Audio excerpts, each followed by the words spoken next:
Hello, my dear students. I am Lakshmisha PR, Assistant Professor of English, Government First Grade College, Jirisave, Chandrayapatna Taluk, Asan District. In this session, we shall discuss in detail the conclusion part of the play, The Tempest. Here we are heading towards the end of the play, The Tempest, written by William Shakespeare. Before going to Act 5, Scene 1 of the play, The Tempest, let us recall what we have discussed in the last session. That means in Act 4, Scene 1 of the play.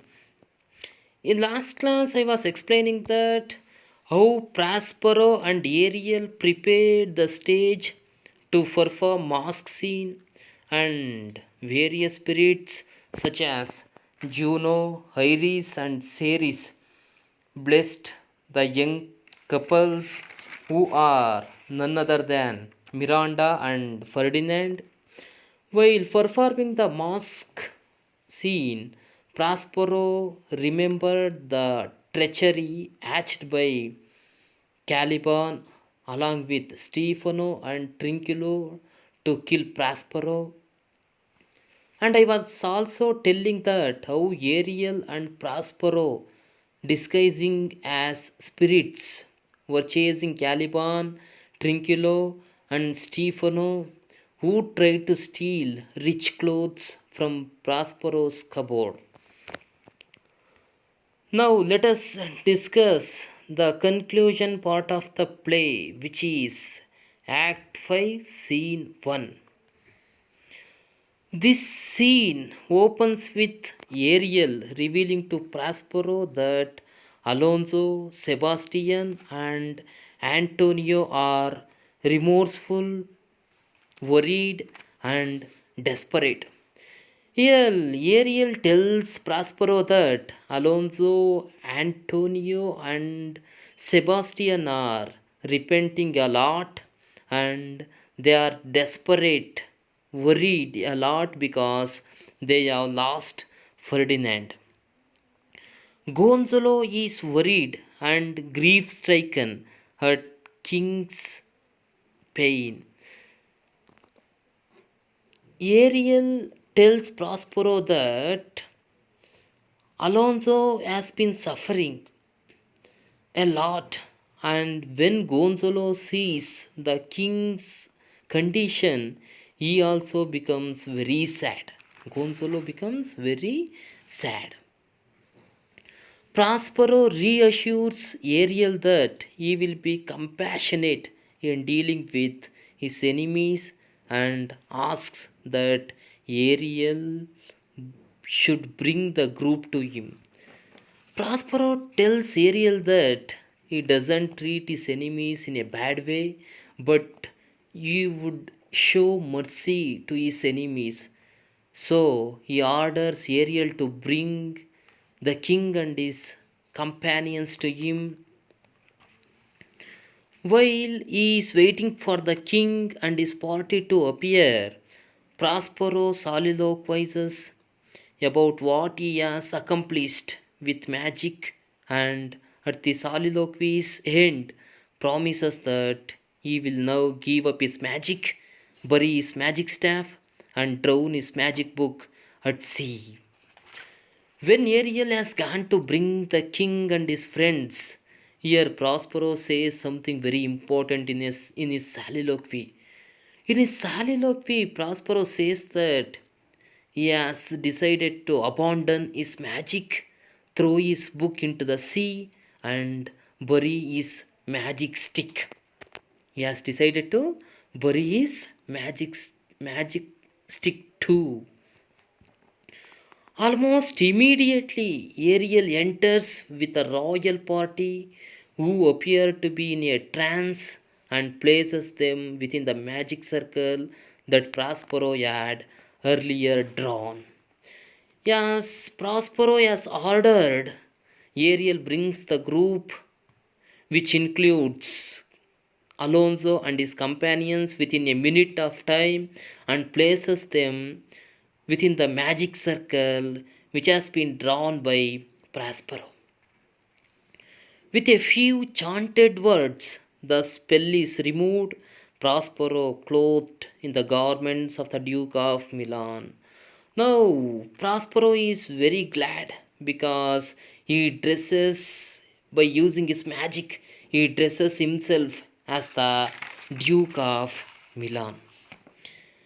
In a gesture of reconciliation, Prospero embraces Alonso, who is filled with remorse and immediately gives up Prospero's dukedom. Prospero and Alonso see and embrace each other while Alonso is still repenting due to his due to the loss of Ferdinand. Eventually Alonso decides to hand over the the dukedom of Milan to Prospero. Gonzalo is also embraced in turn, and then Prospero turns to Sebastian and Antonio. Gonzalo, the very close friend of Prospero, is completely filled with mirth when he sees Prospero alive because he thought that Prospero was dead, and Gonzalo embraces him immediately with lot of love. Then Prospero also speaks with both Antonio and Sebastian. Prospero tells them that he will not charge them as traitors at this time. Now Prospero decides to forgive both Antonio and Sebastian and decides not to consider them as traitors. Antonio is forgiven at the end and required to renounce his claims on Prospero's dukedom. But in the end, Antonio should renounce his position as the Duke of Milan and give the authority to his brother Prospero. Antonio now last son is found, who is none other than Ferdinand. While Alonso continues to mourn the loss of his son, Prospero relates that he too has lost his child, his daughter. Meanwhile, Prospero tells a lie that he has lost his daughter, as in a way Alonso has lost his son Ferdinand. But he means that he has lost her in marriage and pulls back a curtain to reveal Ferdinand and Miranda playing chess. But in Prospero's opinion, lost his daughter means he has lost his Miranda because she has got married with Ferdinand. Just she has because she has got married with Ferdinand, he is thinking that he has lost his daughter. Prospero pulls a curtain where Miranda and Ferdinand playing chess, and everyone is shocked to see each other. Ferdinand explains to his father that he is betrothed to Miranda and that this event occurred while he thought his father dead.